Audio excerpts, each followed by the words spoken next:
Welcome to our Sister Wives Rewatch, Season 4, Episode 10, Brown Family Confessions. Mary cries, Robin doesn't. Robin does cry. Robin actually cries. We can see a full tear form here and run down her face. And it is also the most moment of the whole thing. Mary does cry as well, though. Mary's is a little more legit. Cody doesn't wear gloves. No gloves. This is so. Or pleasure 3 of his wives. So, if you haven't seen this episode recently, it's like a tell-all. But they tell nothing. Even worse. And that is yes, I am very aware of how bad the tell-alls are in terms of content. So these are like viewer questions, but they're all like completely like, oh, it's so hard to be a polygamist kind of questions. And it's kind of ridiculous. So it initially starts in Janelle's living room. I'm now tracking where they're filming everything because I have a feeling we're not going to see Robin's house. But we very seldom saw Robin's house in Vegas, but it was harder to tell because they were all like the kind of the same style houses. So I never really paid attention as much. But anyway, so it's Janelle's living room. They get all of the older kids there, which means none of Robin's kids, but like the teenagers as they describe them. And they ask him a lot of questions. Excuse me. Oh my God. I don't know. Okay? I don't know why all of a sudden I started yawning. I guess it's the high intensity of this moment. I have to hide my cheap tissue paper that I use, toilet paper that I use to blow my nose, because Mom ain't made of money to have actual Kleenex. They ask questions like, so are any of the kids dating? And they basically out Logan that he is kissing a girl. And then Cody's like, well, they can't date until they're 21. And Maddie's like, 18. And he's like, well, when you're in my house, I deserve to know. And she's like, but, you know, all of that. They talk about how Vegas is a little bit more live and let live, that people don't seem really that judgy about the unusual family structure they have. And I have heard that, oh my gosh. I have heard that, and that's what's kind of funny is that he says that like to live someplace a little bit more liberal because they tend to be more accepting of him. But then he's like not that accepting of others. It kind of depends on the moment.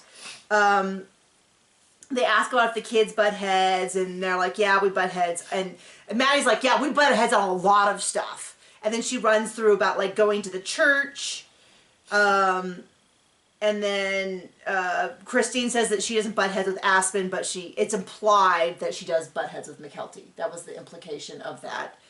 Like I said, this might be our shortest recap, and I apologize for that. But it's like other than answering, literally repeating what they say, there's not a ton of conversation. They ask Cody how he'll feel about the daughters and polygamy, and he goes in this long list of what their future husbands need to be. And it was funny because I kept waiting for him to say things like honest. And he just basically kind of said rich over and over and over again is what I felt like. Hard workers, dedicated, committed, you know, and I kept waiting for things like funny, kind, loving, but it was more of like, and it just goes on and on and on. I mean, it was kind of those things where you start to go, okay, we get it. Like, okay, let's wrap this up. And they all kind of tease him about how he goes on and on and on about it. Oh. Excuse me. Oh my gosh. I don't know what's happening. I don't know why I can't stop yawning. Because it was so engaging. Just the thought of talking about it. I'm like, oh, I'm dying of boredom right now. It just wasn't that interesting. And I feel like these would be interesting. Oh, I'm sorry. It would have been really, I mean...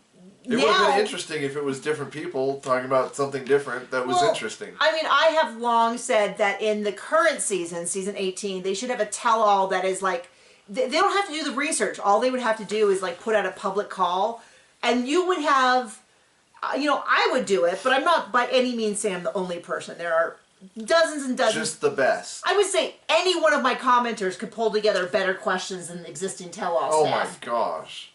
And they have to, one, force them to answer. So Cody doesn't get to say, like, he doesn't just get to say, I'm not going to talk about Robin. Like, he would at least need to follow up and say, why won't he talk about Robin? Why is he willing to talk about Mary, Janelle, and Christine, but not Robin? Why does Robin get a special set of rules? Like, fine, you don't want to talk about Robin? We're going to talk about why you won't talk about Robin. Like, don't just let him go. And a lot of people blame Sookie, and I'm like, I don't know. She can't pull the money from like that season, which they should absolutely do if he refuses to do the tell-all.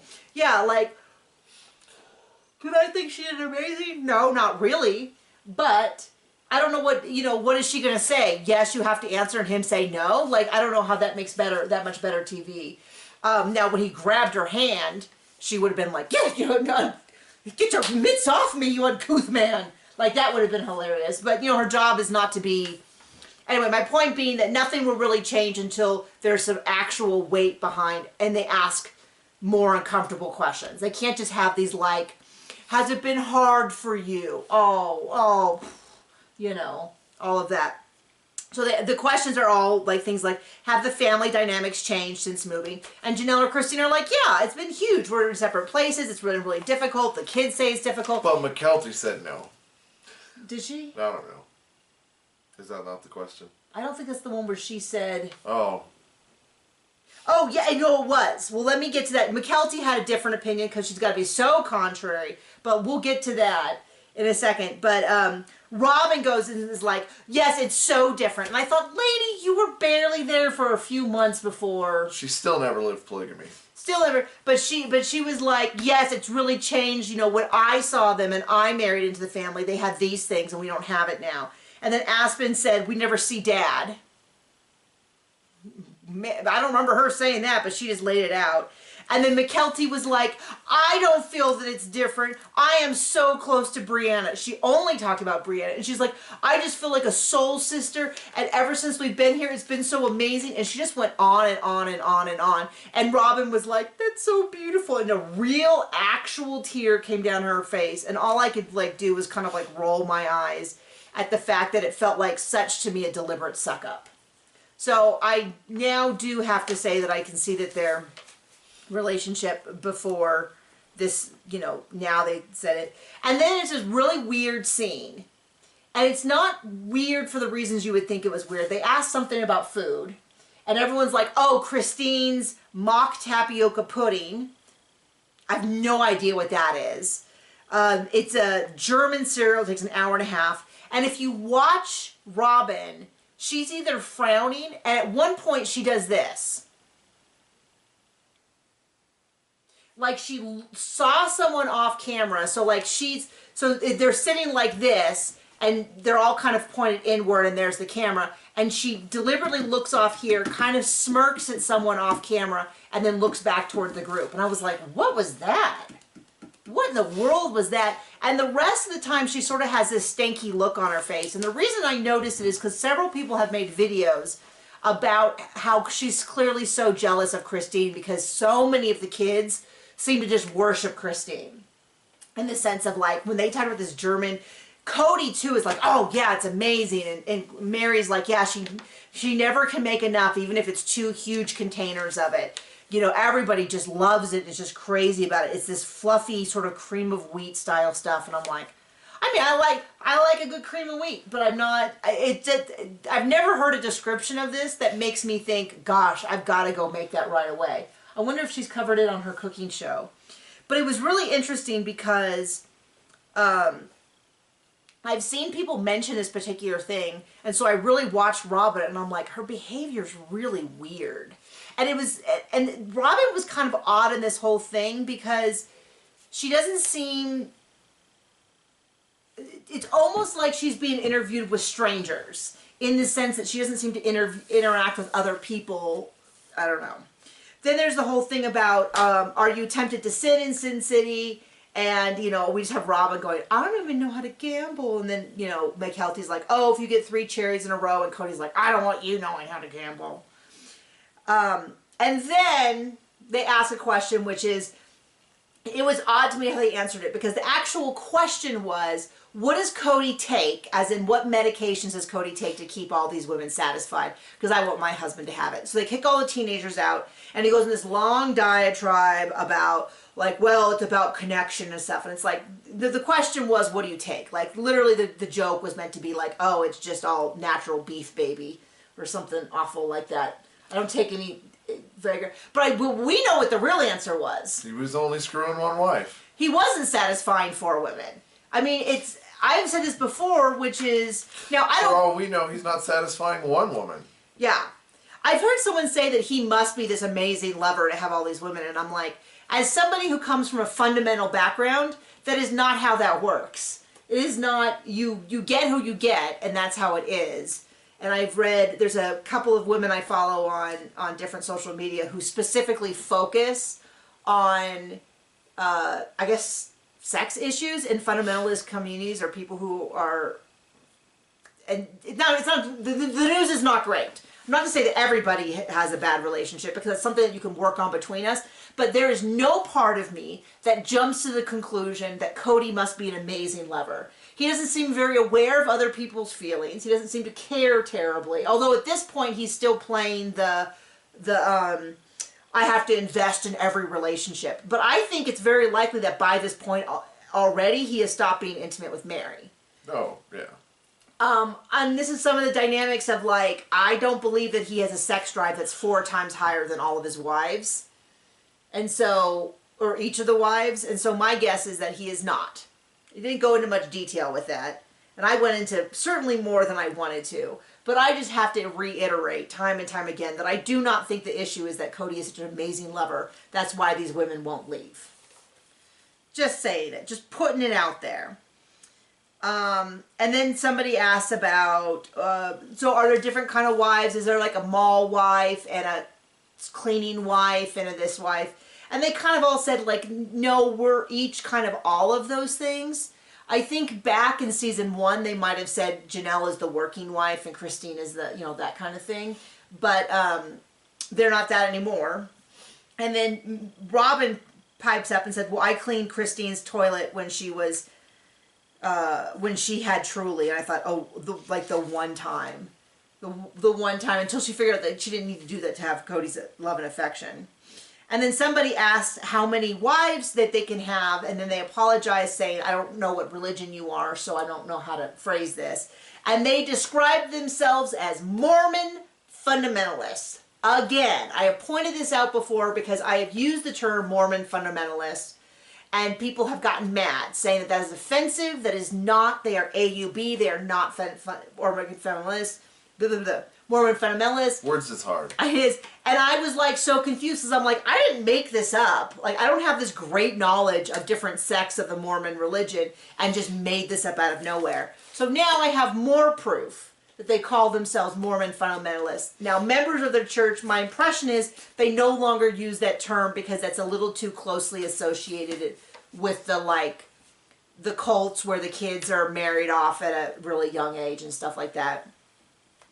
They explained that at some point before he married Christine and Janelle, they knew of them, but they courted someone else. If I remember correctly, the girl was under 18, if that's according to the book. I don't know if it's the same person or if it's a separate person, but they decided not to get married, and then they ended up marrying Christine and Janelle. So that's gross. I know, so that's a little concerning. Although I thought, for some reason in my head, I thought he was like 30 when that happened, but I guess he was more like 19.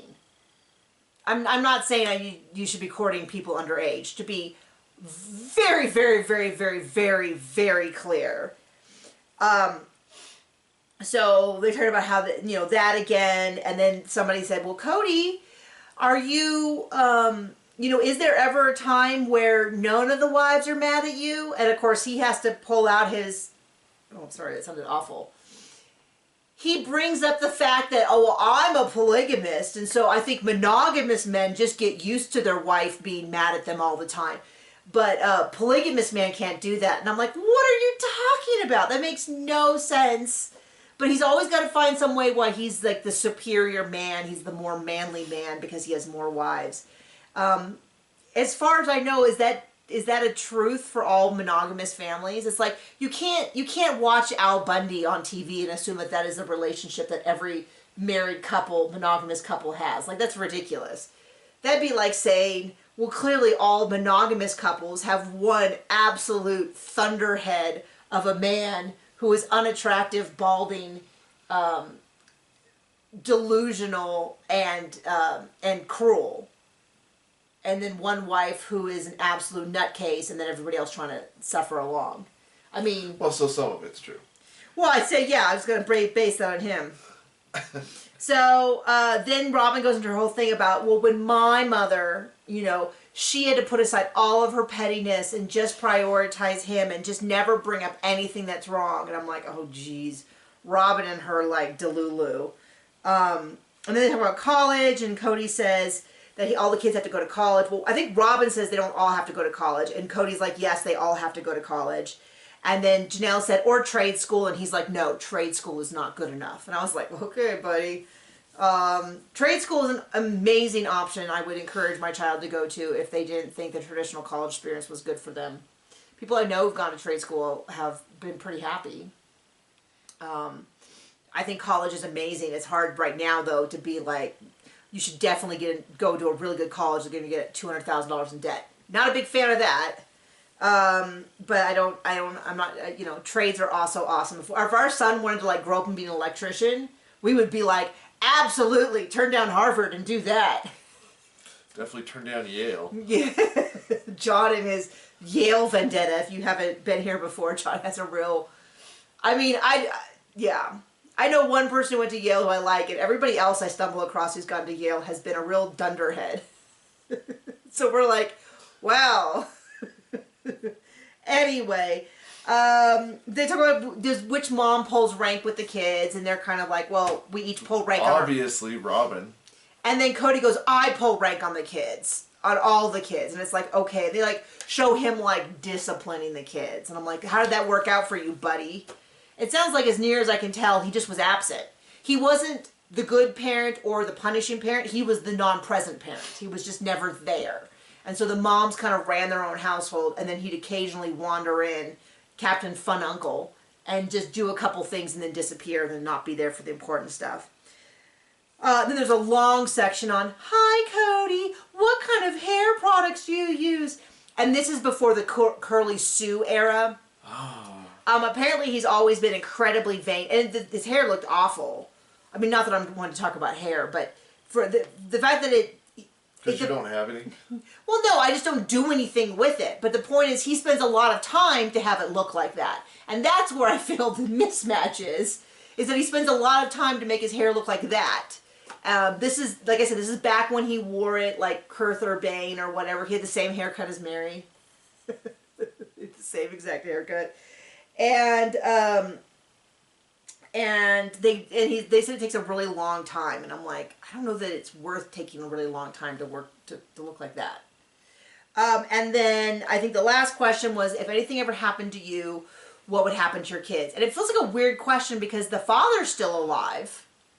You know what I mean? But Mary tells us, this is when Mary cries, but Mary tells a story about how her sister, we got this in season 1, I think it was as well. Mary's sister died at this point 6 years ago, and the husband's other wife took the kids in. And no, she didn't. What? She moved into the house that they lived in. With their, yes, yeah. But she took the kids. Yeah. When I meant her house. She took her kids to their house. Well, when I said into her household, I meant more of like into her family than literally her house. But it's kind of a weird thing because she is so deeply moved by it. Part of me goes, yeah, but what else was supposed to happen? Like, is this, so I was a little confused because she was so deeply moved. It was a little bit like, was there ever an option that the kids wouldn't be with the existing family? But it is very sweet and moved Mary just terribly. And big shout out, she recently lost her brother, which apparently, I don't fully understand her family structure, but it sounds like there was a group of 4 of the older kids, and then there's some younger kids. And now that 4, she's the only one left of that 4. I don't know what that means. I don't know if that's like they had the same mother and father, and then some of the younger kids had a different father, or what exactly she's referring to. But it's gotta be really hard. That's very sad. And that was the episode. It was once again, it was a kind of a tell nothing. It was all kind of very softball questions. It was I mean, I'm surprised I didn't have questions like, what do you guys like to do on family night? Gosh, Cody, you're such a great guy. How do you be the perfect father? Or whatever. Like, it felt very much like, and a lot of these were clearly, it looked to me like a number of the questions were videotaped in a casino. Yes. So part of me just wonders if they just walked around with a sign that says, do you watch The Sister Wives? And anybody who came over, like, got to have their picture taken. Which to me is not how it should be done. It should be the most rabid fans, and it should only be the worst questions.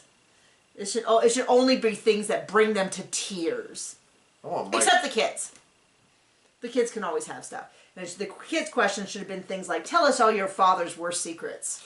I think they should have an MMA champion host the tell-all. And if they refuse to answer, they get smacked. Little pile drivers. I think that's not WW. I know. I was gonna say that's more like wrestling, but that would also be really, really funny.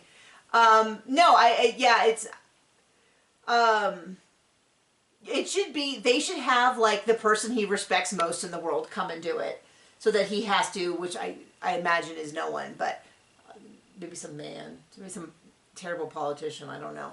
Anyway, that's the episode. There's one more episode, I believe, in season 4, and then we will move on to season 5. Exciting times. Okay, bye.